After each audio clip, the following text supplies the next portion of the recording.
All right.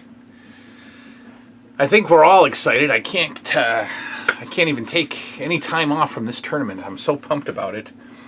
And you guys keep requesting it, so here we go. The first round continues.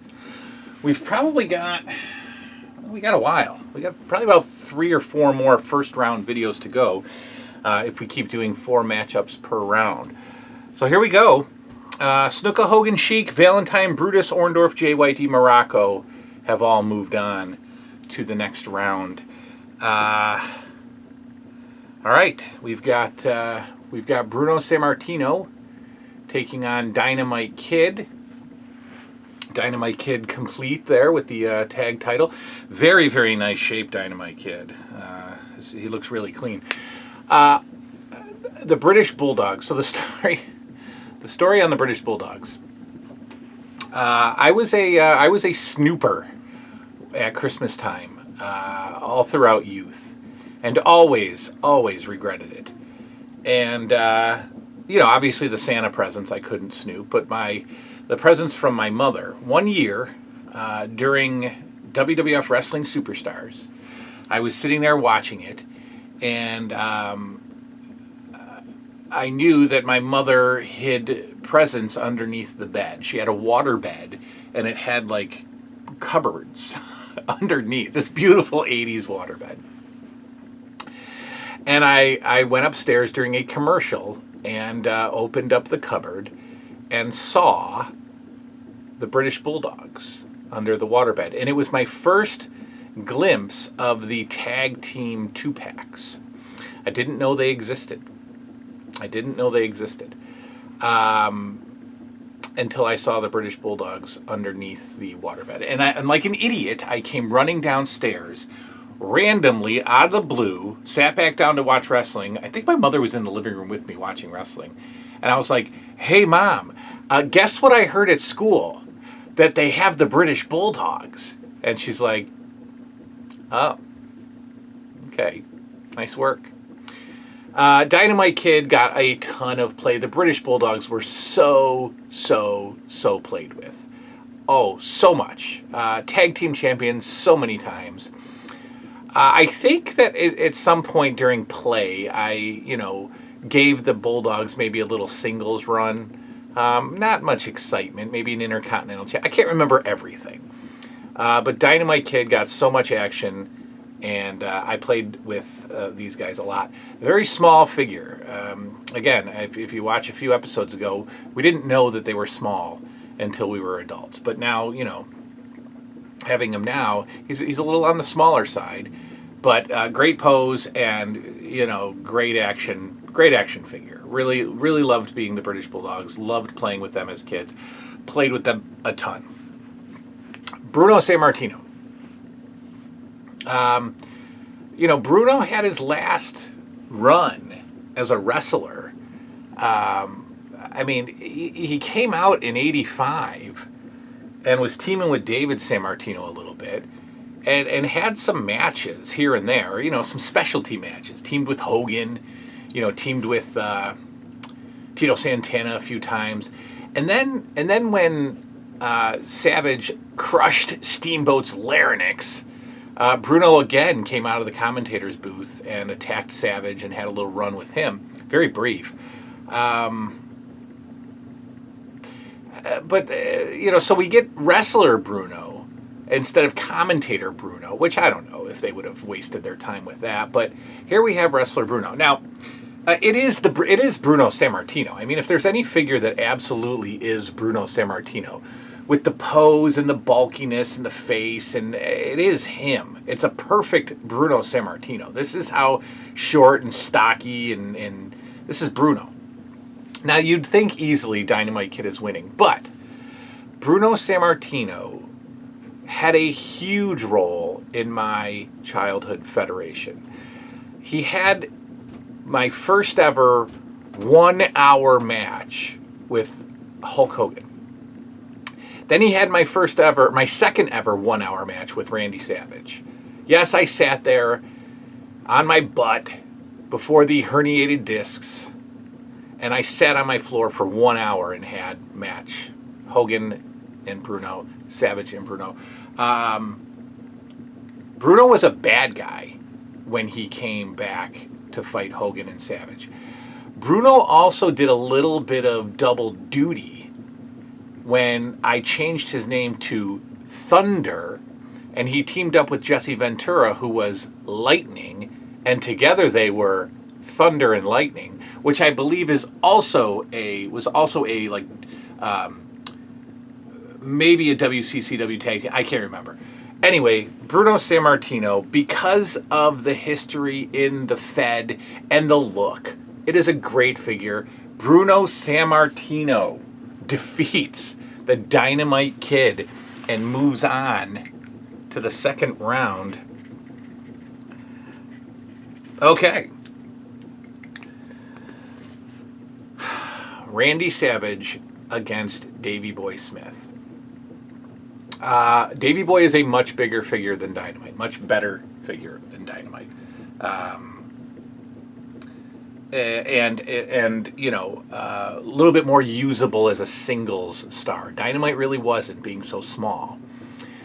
Like I said, tons of playtime. If there was actually a way to go back and like calculate all of the playtime individuals, I think Hogan would have got a ton. Valentine would have got a ton. The Bulldogs might be my all-time most played with figures. And they are fantastic. The British Bulldogs are a fantastic tag team. This is a great figure. This is better than Dynamite Kid. However, he has come up against one of the greatest LJN figures of all time. One of the greatest characters of all time. Randy Savage. And there are certain LJNs that I look at and I say, that is childhood. And you've heard me say so many times on the channel, visually iconic. This figure, the pose, this is a visually iconic figure. We could see this silhouette anywhere in the world. You could be walking through the streets and see a Randy Savage silhouette painted on the cement, and you would say, "Oh, that's a Randy Savage LJN." And he was such an active part of the real World Wrestling Federation in 85, 86, 87, 88, 89. He just was always there, and he is such a go-to figure in my federation. Multi-time champions, intercontinental and heavyweight champion, good guy, bad guy, with Liz, without Liz, never really tagged. I'm assuming that as a good guy, I put him with Hogan a few times, but what great matches you could have with Randy Savage. The play pose is fine. It's not my favorite, but it's fine. It's a great looking figure. That is Randy Savage's face. Davey Boy Smith got a bad draw this round. If Davey Boy took on 75% of the LJNs, he would have advanced. But he came up against Savage. There's no way. The British Bulldogs are knocked out early. Randy Savage moves on. And he's facing Bruno San Martino in the next round. All right, this one I did not look forward to. I absolutely did not look forward to this. Tito Santana versus Terry Funk. Tito has the play pose. Okay. Is it the best LJN play pose? No. But it's a good play pose. He's kind of Jimmy Snuka skinny. All right, we got Jimmy Snuka skinny here, right, with Tito.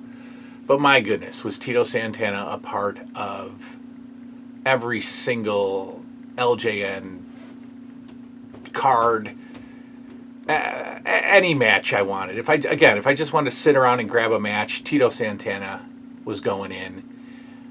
I don't remember if I ever gave him a world title, but he definitely was Intercontinental Champion many times. Probably Tag Team Champions. I can't remember.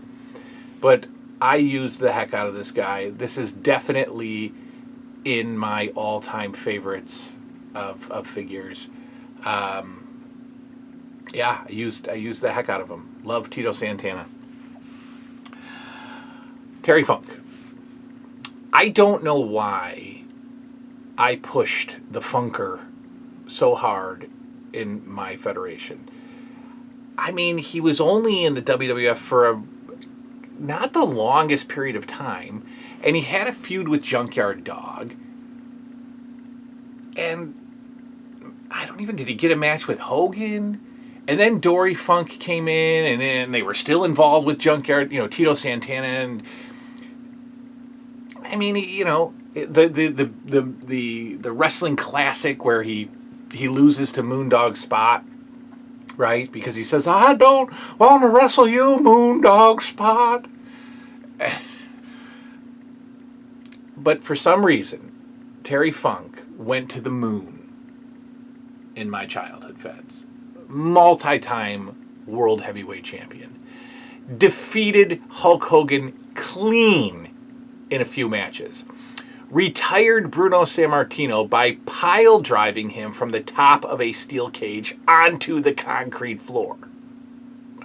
His finisher, for some reason, I said it's not a pile driver. It's a pile driver from the second rope, right? So he'd get up on the second rope, hoist up the guy, and give him a pile driver. He teamed with Bob Orton in one of my greatest creations, the Wild Desperados, managed by Mr. Fuji. Terry Funk is an absolutely legendary LJN figure. The greatest accessories, the best. I love Terry Funk. I'm sorry, Tito. Again, a bad draw. Tito could have easily been a third rounder. Tito was definitely a candidate for favorite figure. But Terry Funk moves on, and I think Terry Funk is probably going to be very near the finals. Ricky Steamboat, Jesse Ventura. Now, same with Bruno, right? We've got a commentator who's really been out of wrestling for a couple of years. This is a 1986 figure. And by 1986, there's really no reason to make Jesse Ventura, right? He's been commentating. He has been basically retired since mid-85. There's not a lot of reason to bring out Jesse Ventura as a wrestler. And, it's kind of one of my least favorite play poses. I don't, this was always the Jesse Ventura pose, so I get it, right? I get it. And it's, it's a figure. It's fine. Was he ever Jesse Ventura in my LJN Fed as a kid? No. I don't think I ever had Jesse Ventura versus somebody. He was always lightning. He teamed with Bruno. He was thunder and lightning. Jesse was lightning. And even after Bruno went on to become Bruno again, Jesse Ventura was always the mid-card lightning. That's it. That's it. Ricky Steamboat, on the other hand, is an absolute LJN Hall of Famer. Again, one of the greatest figures of childhood. One of the most played with figures of childhood. One of the figures that held all the belts as a kid. Steamboat definitely got LJN world title runs. I even remember having a scientific match with Hogan and Ricky Steamboat. World's greatest play pose? Not really. Not really. But it worked. It worked fine. You got the chop. You could easily do the chop. I would always hold with the one hand and then chop with the other, right? So you got the hold and the chop, and then the reverse knife edge, and then you use your thumb and you get the crescent kick or the sabat kick as they would call it. Another one. Ricky Steamboat, so active, a guaranteed late rounder. Ricky Steamboat is not going anywhere in this tournament for a while, but unfortunately, he has to face Terry Funk next round. Ricky Steamboat has to face Terry Funk next round. That is sad. I don't know how to do this. I should keep going this way, right? I mean, should I mix up the? I mean, we have to. We have to get the tough matches out of the way. I'm sorry, I can't just push Steamboat to the finals, right? He's got to take on Funk. I got to think about it.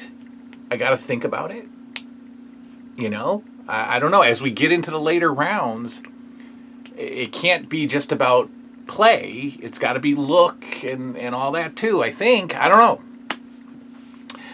Anyway, the heavyweights are moving on. I mean, the big names are moving on. Again, Snuka Hogan, Sheik Valentine, Brutus Orndorff, JYD Morocco, Samartino Savage, and Funk and Steamboat. I got to think about those. I really do. I got to sit around and think. I want to make the right decision, right? I don't want to do a tournament a year from now and have a different winner. I have to have... This has to be my true thoughts. I've really got to think about that. All right, next up. Next up will be S.D. Jones versus Corporal Kirshner. Ooh. Coco Beware versus Ted Arcidi. Hercules versus Kamala. And Jake the Snake versus Cowboy Bob Orton. So here we go. Now there is some talk about what am I going to do when I get to the black cards, because I never had red shirt Hogan. I had white shirt Hogan briefly. I never had the Warlord as a kid. I never had Ultimate Warrior. I had Big Boss Man. I had the Hart Foundation. I had Haku. I never had Rude. It doesn't matter. He's not getting past the first round. I think I'm going to include them. I have to include them, right? But I'm not worried about it. I don't think they're gonna go far. So I don't have to worry about, choosing between Warlord and Terry Funk. Although Warlord is an incredible figure and probably would have been very, very used when I was a kid. All right, we're moving on. The first round is moving, and we'll be back tomorrow to do it again. Good night now.